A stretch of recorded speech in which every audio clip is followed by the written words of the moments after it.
Thank you so much. Wallis Simpson, the American socialite, famous for coaxing a British king right off his throne, is also famous for having made some very astute remarks, one of which goes like this: a woman can't be too rich or too thin or too empathic. Okay, I made that last bit up. But still, I think Wallis was wrong on all three counts, her too, plus the one I just threw in. Take being too rich, for example. I mean, what if a woman had so much money she began to put on airs? Nothing could be more fatal to her charm. Suppose she made her money in business. Well, then we might accuse her of being a man in a skirt or driven. And as we all know, golf balls are meant to be driven, not women. As for the issue of thinness, well, American clothing makers believe a woman can't be too thin, and I know this because they have a size 0 in women's clothing. And I guess that wasn't quite small enough to get the job done because there's a 00 size now too. Yeah, so I don't want to look like a brainiac up here, but isn't 2 times 0 still 0? In 1937, a woman with a 32-inch bust was wearing a size 14 dress. In 1967, our same girl was down to a size 8. And in 2011, you guessed it, she was wearing a size 0. So you see where this is going, don't you? Thin, thinner, and gone.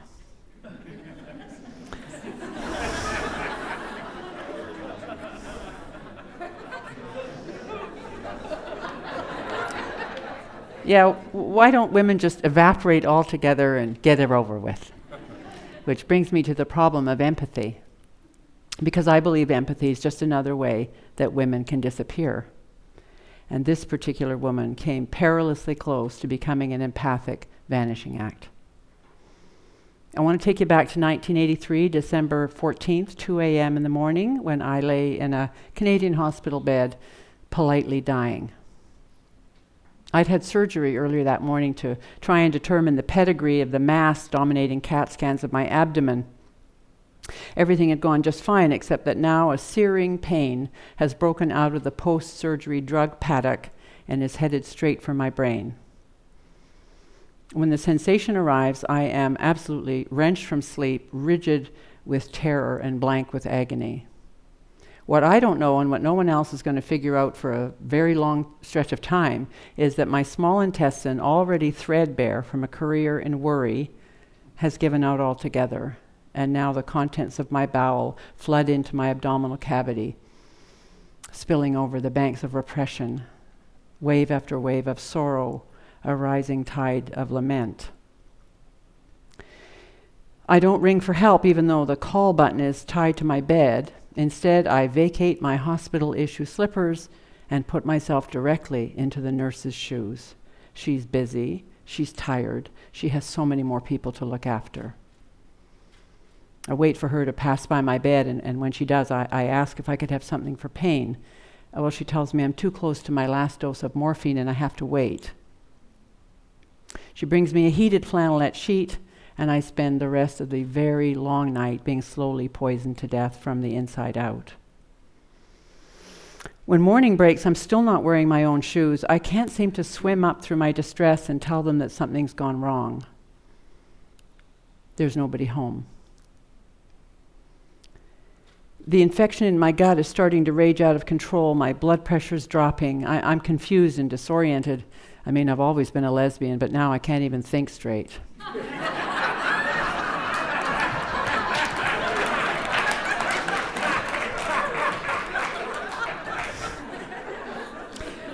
Still, I try to not be a bother, not be a burden, not make a fuss. I don't ring for help. A full day goes by before my blood gases finally reveal what I cannot, and I'm rushed into surgery to have my life saved.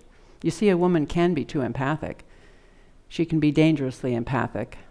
And I believe that we've been in training for this hazardous work since before the Dead Sea was even sick. Somewhere along the line, a perfectly good idea that we should all be thoughtful and considerate went straight off the rails where women and girls are concerned and veered into oncoming traffic. And there at the side of the road in the smoking, twisted wreckage can be found the discarded footwear of those of us who fled the scene wearing someone else's shoes. How did this happen? How did being considerate and kind and able to put yourself in someone else's place, how did this turn into a calling, a vocation, something that women and girls could aspire to at any cost? How did empathy become something to die for? Well, I think that maybe some of the answers to these questions might go back as far as the Dead Sea's initial troubles, but I want to bring in more recent evidence. I collect old things. Bowling trophies, manual typewriters, and small plaid suitcases. But by far my most cherished collection is the one consisting of over 100 old books. Etiquette, charm, beauty, poise, personality, grooming, glamour, home economics, all aimed squarely at the mid-20th century North American female, and all charged with the apparent unending task of correcting her faults. So I've been rummaging around in this stuff for the past few years like a cultural CSI. And guess what shows up as pretty much the number one offense a woman can commit? Even worse than having fat ankles or pendulous breasts. More shameful than turkey neck or dowager's hump. And more ruinous than losing count of your chins, leaving your elbows on the table, or leaving your husband for his Girl Friday.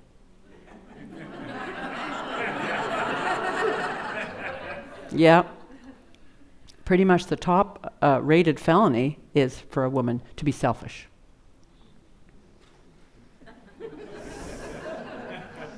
Book after book warns of this charmageddon, this crime against nurture. Selfishness makes us unattractive and unloved. We shorten the wavelength of our personal magnetism by unlovely thoughts, and especially selfish thoughts.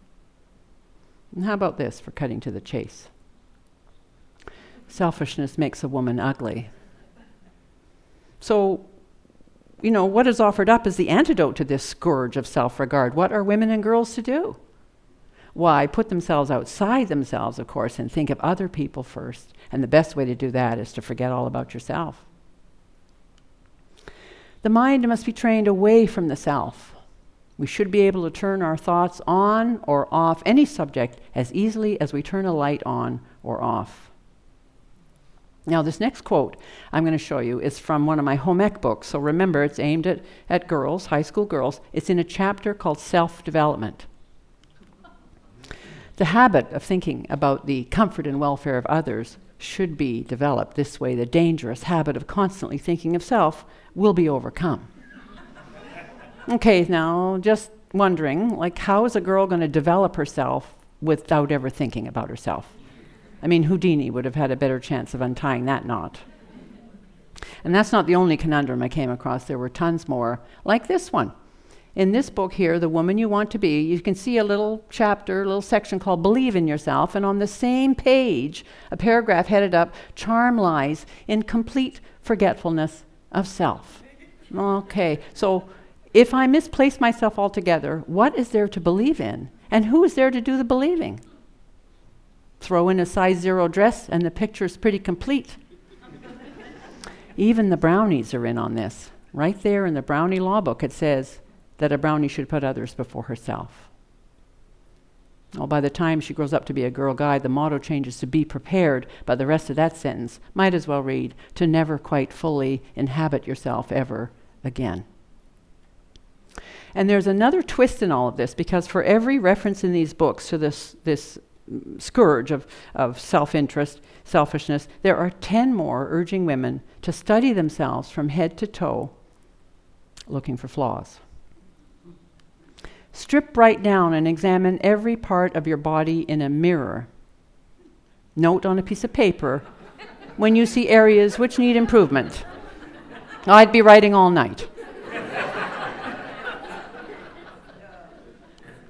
Stand before a full-length mirror nude, assuming your usual stance, and look at yourself critically. Stand before your full-length mirror and look at yourself. You must observe your body as impersonally, as unemotionally, as if it were a statue which you suddenly confronted in a museum. This is how women are sucked into the churning mechanism of self-scrutiny, caught in a cruel and paralyzing double bind, our feet jammed on the brakes and the gas as we try desperately hard to not focus on ourselves while at the same time being pretty much fixated. Aversion and obsession become roommates and duke it out from within. It's no wonder so many of us would rather flee this uncivil war and stampede through the door marked other.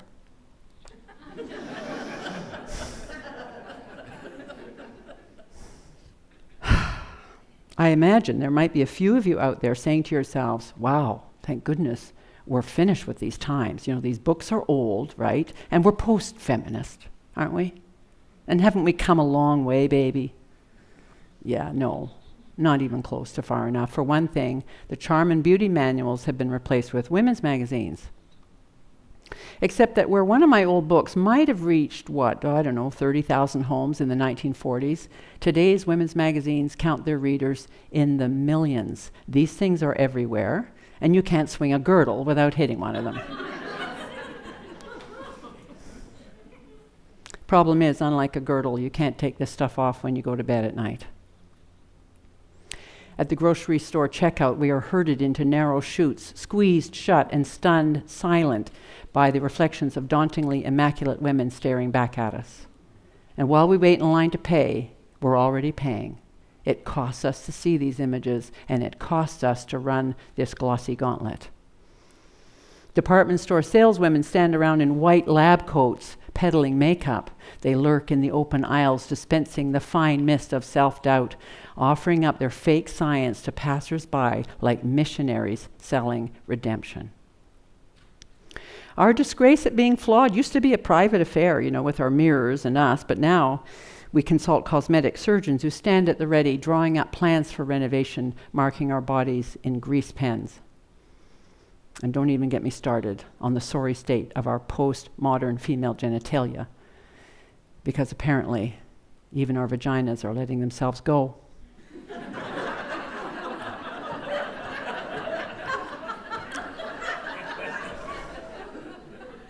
Only they don't call it that.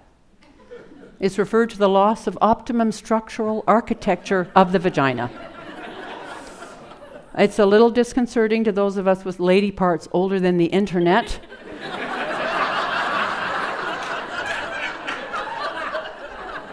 But thank goodness there's an entire posse of surgeons just standing by, really devoted to the rehabilitation of all things vegetarian. Did you know you could have your labia plumped up or slimmed down? You can have them tinted a more pleasing shade of pink. You can have them cut on either side to match each other perfectly like a pair of gloves. You can have your G-spot enhanced on a lunch hour. They can bring in hair and take out fat. They can roll back your carnal clock so far that those pesky babies you had leave no trace of ever having passed on through. They call these things designer vaginas, but I'm thinking more Frankenginas.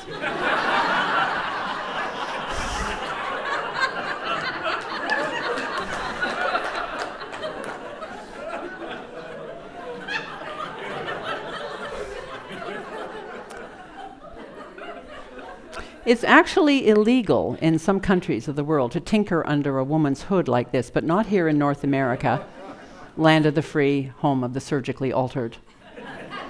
In fact, you could think of the female body as a tectonic plate slipping slowly but surely underneath the knife. We're losing ground, and I don't mean this metaphorically. There's something called a Cinderella procedure where women's feet are made narrower and toes shortened so they don't hang over the end of sandals in that annoying way they have of doing. I'd be inclined to get myself a bigger shoe myself, and probably a practical one at that, but that's a lesbian feminist for you. Don't be taking my fashion tips. You might end up finding yourself attracted to hardware stores and women in uniform.